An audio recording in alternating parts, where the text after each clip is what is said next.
Maybe you have done everything you were supposed to do. You wore the sunscreen, you stayed out of the sun, you were careful, and the patches still came back. And that was me every summer until I understood that preventing melasma flare-ups is not just about the sunscreen. There is a whole system. And in this video, I am going to share with you the system that I currently use, and it really works for me.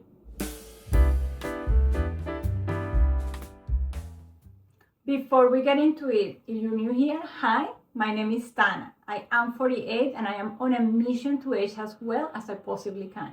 If that's your goal too, I will love for you to join me on this journey.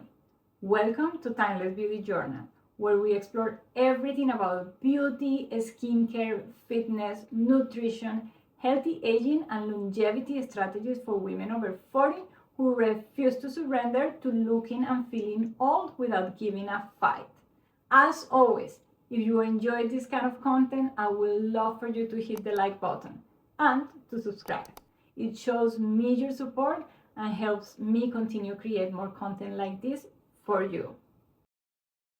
Let's start with the basics, because understanding what melasma is will help make everything else in this video make more sense for you. Melasma is a type of hyperpigmentation. It creates flat, irregular patches of darker skin. They usually appear on the cheeks, and that's me, in the forehead, in the upper lip, like a mustache, and in the chin.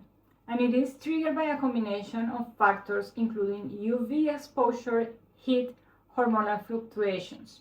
And this is why it is so common in women over 40. The dark patches are caused by an overproduction of melanin, the natural pigment responsible for your skin color. Melanin is produced by cells called melanocytes. When those cells are overstimulated by the UV light, the heat, or those hormonal signals, they produce more melanin than normal. And that excess of melanin accumulates unevenly, creating those patches that are so characteristic of the melasma. The tricky thing about melasma is that once it is triggered, fading it takes months or years. It never goes away for some people like me. Prevention is so important, and it's a lot more powerful in this case. There is also something important for those of you that watched my video on retinol previously. Retinol also increases your skin photosensitivity, and if you are using retinol at night and then going outdoors the next morning without solid sun protection, you are essentially making your melasma worse. Your sunscreen routine becomes a non-negotiable the moment you add retinol to your routine, but it should be a non-negotiable anyway. Let me talk you through exactly what I do, my system. Because when I started being strategic about this, I noticed a real difference on how my skin responded to summer. The first thing that I did was to start taking Heliocare capsules every morning about 1 to 2 weeks before the summer actually begins. Heliocare is an oral photoprotector, and it contains an extract that has been studied for its ability to reduce UV-induced skin damage from the inside out. It does not replace the sunscreen, but when I added it to my routine, I did notice that my flare-ups were less intense, and bonus, my tan became more even. And even better, I stopped getting sunburn as quickly and badly as I used to. On days that I know that I'm going to be spending extended time in the sun, I take 2 capsules instead of 1. I will link the product in the description below so you can check it out. But please remember that I am not a dermatologist, and you might want to check with a physician before taking those capsules. The next thing that's a non-negotiable for me is wearing a wide brim hat. And I know that sounds simple, but the execution is what matters. Number 1, I have a collection of hats because I need one for every situation and outfit. I have a couple kind of chic beachy hats, and then also a couple kind of sporty caps that I use for my outdoor walks, and then I have some formal versions for other occasions. The biggest barrier that I found to wearing the hats was carrying them around. And then I found these beautiful magnets online. I think I saw them on Instagram or something. And you just attach them to the hat and then attach it to your clothes, to your handbags, and then you won't lose it. The next thing that's very important that everybody should do, and I think you already know it, is sunscreen. And I am extremely consistent. Every single day, no exceptions. After I apply all my ingredients in the morning, I apply sunscreen. I personally like the It's Clinical Eclipse SPF 50, and I use a tinted formula for my face and a non-tinted formula for my neck. And because the tinted sunblock transferred to my neckline and my calves, I rather use a non-tinted version for those other areas. And in days where I know I'm going to be in the water, I look for a water-resistant sunscreen that I know is going to protect me for a few hours if I am swimming. If I am wearing makeup and I need to reapply during the day, I use powder sunscreen. There are multiple brands that have them. This is from Color Science and this one is from Skin Bella. I really like this one. It looks so beautiful. And you can just brush it over your makeup without disturbing the makeup and actually keep it all in place. Just remember that a midday application is ideal because the middle of the day is when the sun is most intense and when you really need to protect your skin.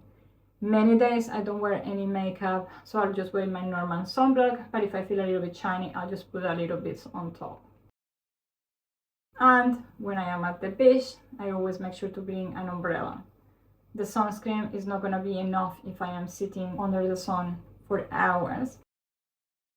One other thing that I learned is that if you're sitting next to windows while working in a computer for hours, you should really consider repositioning where you're sitting. I used to sit in my home office right next to the window. The sun wasn't kind of hitting me directly, but the window was next to me. And then I noticed that the left side of my face had this increased amount of melasma when compared with the right side. It took a minute for me to realize. When I realized of that, I started closing the blinds. I didn't like to work in the dark, but I rather didn't have melasma to deal with. And as soon as I could, I actually moved the desk to the other side of the room, so the sun is behind me and it's not hitting me from any sides. And that's worked much better for me. I avoid infrared saunas completely. I love them, but heat alone without the UV exposure is enough to trigger melasma badly for me. They are designed to penetrate deep into the skin and to raise your body temperature.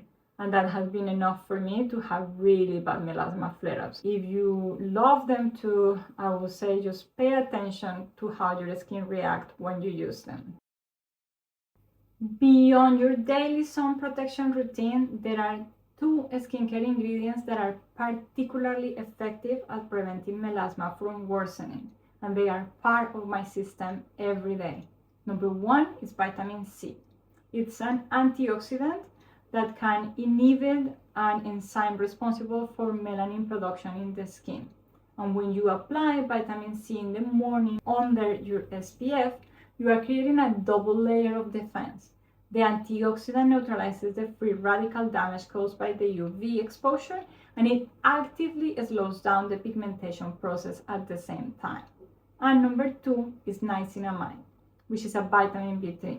It does not block the melanin production, but it interrupts the transfer of melanin from the cell that produces it to the surface of the skin. The result over time is a more even skin tone and reduced intensity of the existing pigmentation. And what you eat matters too. I want to give you a quick word on diet because I think that this is the piece of the puzzle that many skincare conversations can miss. Melasma is fundamentally a response to oxidative stress and inflammation in the skin. What you eat directly affects your body's ability to manage that stress. So, Focus on antioxidant-rich foods like berries, citrus, fruits, dark leafy greens, green tea, and dark chocolate.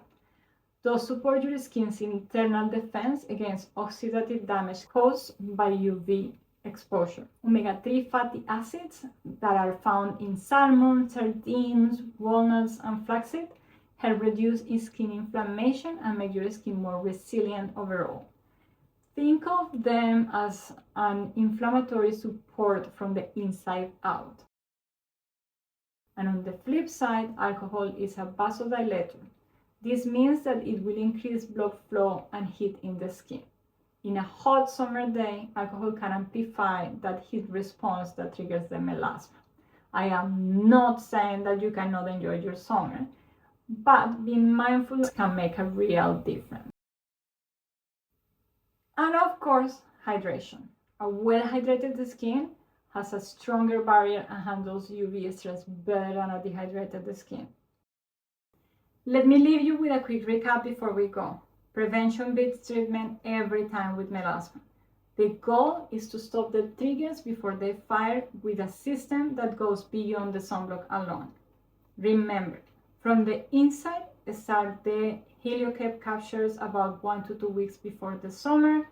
Eat for antioxidants, stay hydrated, and be mindful of alcohol. From the outside, use vitamin C and niacinamide daily for your morning routine under your SPF, on your face and neck, and reapply at midday the sunscreen. And we use physical barriers wherever you can.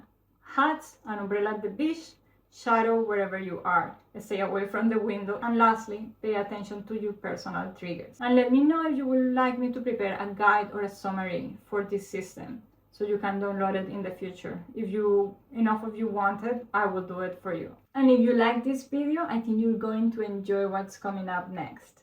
In my next video, I will share with you what to eat for good skin health. And by the way, some of the products that I mentioned today might have affiliate links in the description below.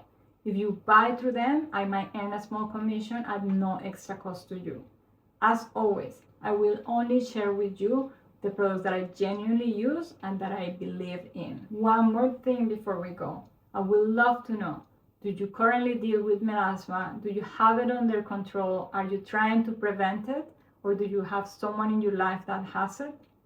If you have any other tips or ideas to share with me, please write them in the comment. And while my melasma is mostly under control at this point in time, I would love to know what is working for you that I have not tried yet. As always, thank you so much for watching. If you found this video helpful, please give it a thumbs up and share it with a friend who you think will benefit with this information.